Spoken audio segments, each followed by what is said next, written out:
was being optimistic. And this time we're going to talk about language and the use of language within our movements, in particular the animal rights movement, but also how it crosses over into the other movements, because we also want to be inclusive in all the ways we speak about everyone and with everyone, about everyone. So we have Heather Graham, who's going to do a little talk on the subject, and here's a little bio on her. Heather was raised in Texas as a hunter, fisher, horseback rider, and future farmer of America.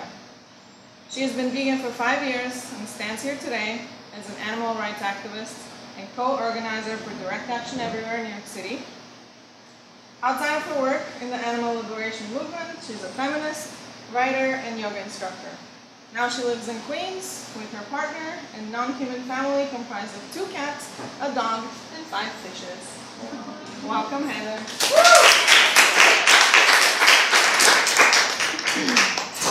Thanks, everyone. Before we begin, I would like to give everyone a content warning for the discussion of sexual and physical violence, along with similar oppressive language. I hope that when I say this, I can speak for all of us. We are activists because we care about more than ourselves, more than the individuals we already know.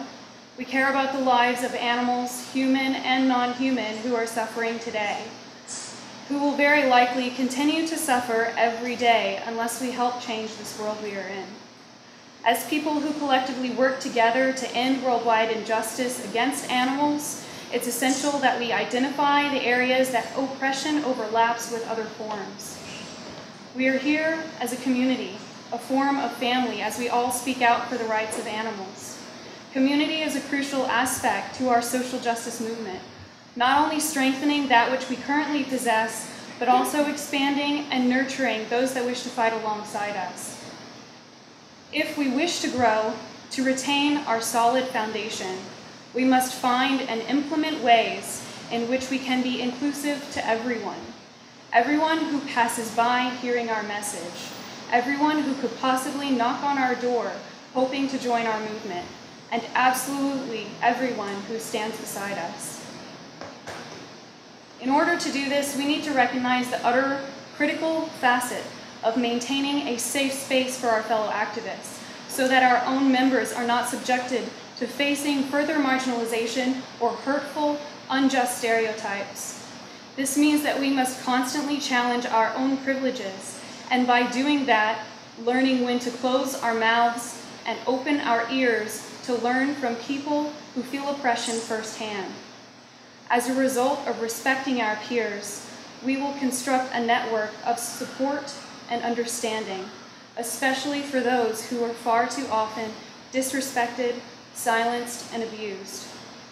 Before this year, I never knew what exactly the terminology safe space meant, beyond its literal definition, much less the need, the outright necessity, to have a safe space for my own physical and mental well-being. Before this year, I never knew what it was like to feel triggered. The experiences vary immensely from person to person, but the overall effects significantly impact the individual in a terrifying way. Some of you may be fortunate enough to not experience this phenomenon. If that is the case for you, I ask you to take a moment here to close your eyes, if you're comfortable or able to do so, or merely focus intently in your mind on the imagery I will describe. Quiet your thoughts. Bring back the strongest memory of a time when you felt pain. Not merely a passing twinge, but lasting, unwavering pain, when it was nearly unimaginable how you may ever get past this feeling. Breathing becomes burdensome. In addition to that, you are scared. The walls feel as though they are shaking and steadily closing in, ready to trap you here in this cage of chaotic emotion. You're right back there, where it all first happened, where you will never be able to forget you've been. Open your eyes if you have not already. Take a full, steady inhale, and know it's okay for you to feel that way. I'm here for you, and so are your other friends in this room. Now imagine if every time you heard a single word, this is precisely what would happen to you. This is simply a brief, narrow glimpse into how my personal manifestations of triggering occur. It may be difficult to fully comprehend while being on the outside of such, but this is how I know the word rape. To be compassionate to our friends, our family, and our activism, to be effective at what we do, we need to be mindful of these overlapping aspects of injustice and how they affect others. Not only sexism, but all oppressions, which sadly there are so many I cannot mention them all in one breath. Language is a powerful tool. Language matters. We can meaningfully use our words to empower, to convey a message of liberation, or we can use it to further harm, exploit, and oppress, regardless of otherwise good intentions. A problem in social justice movements is that the individuals being fought for are often dehumanized, basically reduced to objects, to justify using them for the pleasure of others. Currently, we are in a time of history where many believe racism, ableism, classism, and so on are currently entirely invisible, non-existent, or considered not applicable outside of extreme, obvious, and usually, but not always, physical expressions. Therefore, it's frequently the case that we as activists use examples of these unjust isms to humanize the animals we wish to gain freedom for, showing that they too can be brutalized as we have been as women, as people of color, as people of different abilities, and so on. There's a large issue with this path of tactics. As much as we would all want to be past systematic and violence against humans and non, we are a long road away from that reality. This, upon investigation, undeniable fact highlights how using experiences of oppression from a marginalized group of which we are not a part of is appropriation of their own struggles. This doesn't mean that we can't clearly demonstrate the areas in which the violence against non-humans intersects with the violence against human animals. However, in order to preserve our safe space, we must allow the activists who are members of those specific marginalized groups to speak from their knowledge when and only when they are comfortable doing so. Using myself as an example, it took time for me to even admit how I was made into a victim. It took longer to know how I could properly convey the message and navigate the waters of potentially triggering other survivors of sexual assault, those who know and share my agony. This has made me a better activist not only for non-humans, but for women and other rape survivors as well. I am a survivor, but I also carry many privileges. I am white, able-bodied, and cisgendered. It is not consistently straightforward every time I need to check my own privileges. Although I do my best to make space for voices that are constantly silenced, to listen when I am called out or called in, and to genuinely apologize when I make a mistake. The more obvious circumstances that I am able to keep in mind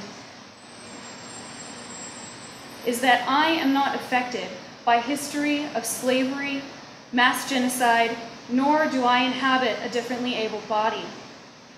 Each one of these has drastically diverse influences distinct to each group.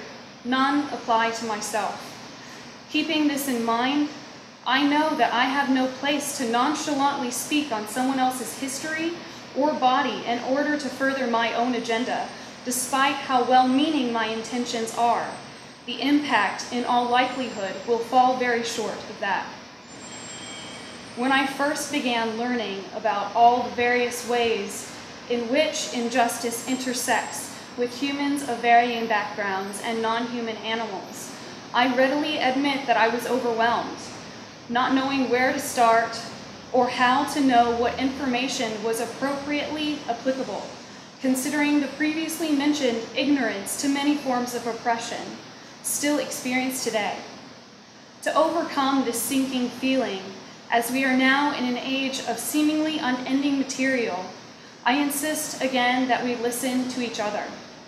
That does not mean that if you are a white person, you can tell a person of color how you can rightfully use the word slavery, single out successful black people, or somehow attempt to justify attacking Chinese people as somehow helping our cause. That does not mean that as a man, you can put down or try to quiet a woman who feels uncomfortable with the shaming of other women. That would be taking up space and drowning out the repressed voices who, by nature of who they are, presumably most frequently know better than we do how to gracefully portray a positive or carefully crafted but powerful message to people who are subjugated to the same oppressions. A constructive example would be how we are all here today, how my beloved friends in Collectively Free noticed a time when I have been hurt. They listened to everything I had to say and opened up a space for me to speak to all of you right here. This gave us a chance to perhaps have a better appreciation of the importance of language in our movement and the impacts it has on every person inside and outside of our community. If you are part of a marginalized group, I urge you to find a safe space. Know what it feels like.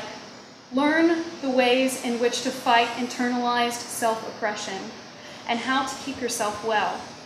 If you are able to take on the added responsibility, I would also highly recommend creating your own safe space within our movement if there is not one already. If you are a woman and wish to create a safe space with me, please approach me tonight. Let's connect so that we can lift each other up when we inevitably begin to fall. Continue to empower each other and make all of us better, more effective activists for the animals, human and non-human.